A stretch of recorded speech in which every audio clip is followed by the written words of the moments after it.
হাতের কামাই কি আমাদের বাপ মা আমরা তো খারাপ আমার মেয়ের আমি দিই কেন এই বছর তো গত বছর তুমি কম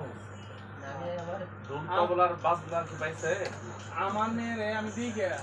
আমার ছেলে আমি দিই কে আমার বাবা বাসায় কাজ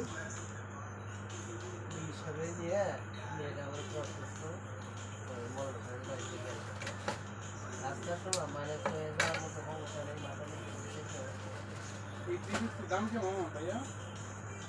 800 টাকা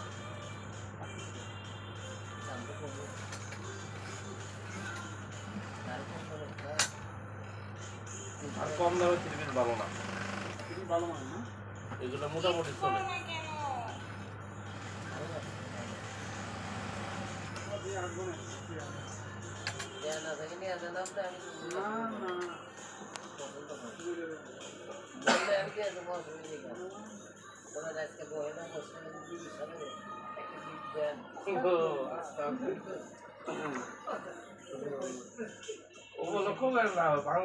বাংলা বছরের শুরুতে না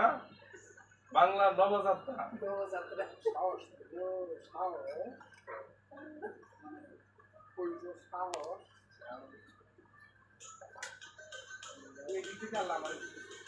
আমি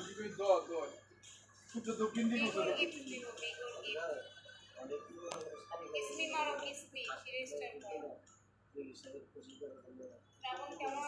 বলা যাবো আরে আমি তো বুঝলাম না আমার এই কথা বলবেই না এটা 200 না 2 টিয়া মানে না তার ক্ষেত্রে আমি 1500 আমার ওয়াইফ গ্রামের বাড়িতে রয়েছে 8 বছর বিয়ার পরে থেকে প্রথম 8 বছর করেছে জীবনটাই তো শেষ হলো কি করবে সেই 8 বছর ধরে প্রতি সপ্তাহে একবার গেছি প্রতি 52 সপ্তাহে একবার বছর প্রতি সপ্তাহে বাড়িতে নেমে যাচ্ছি না বাপ মার কেন রাখছি তারপর খরচ না আমার উপর খরচ তারপরে বলছি কি আমার কিস্তা যা আছে 1 বা 2 দিনে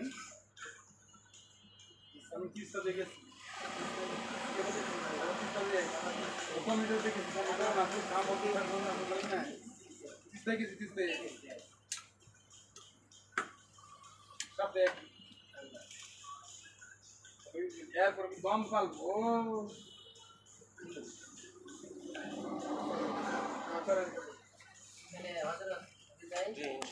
আলু নিতে শিখেছি এটা 40 টাকা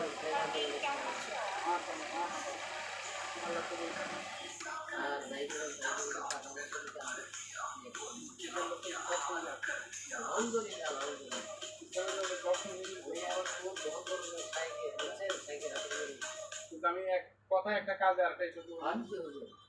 মুখে যা কোনো কাজেও হুজুরের মানে আমাদের হয়তো বা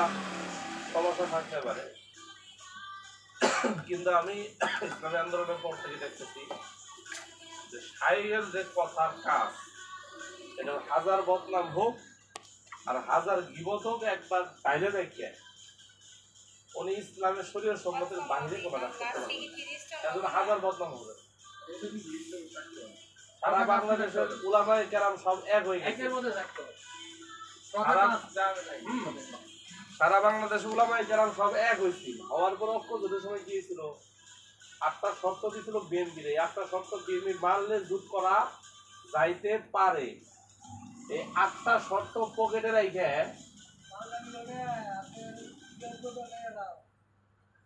নিয়ে এসে লাগাই দিবনি নিয়ে লাগাই দিবনি এরাসি লাগাই দিবনি তো হুজুরের কথা ছিল এটা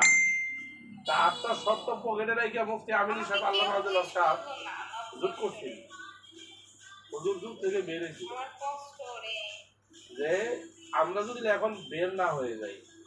তাহলে নতুন প্রজন্ম এসে বলবো না এটা হারাম ছিল কিন্তু আলেমরা জায়েজ করে গেছে বেড়ে গেছে সবাই থাকতে পারো গণতন্ত্র হারাম 1 নাম্বার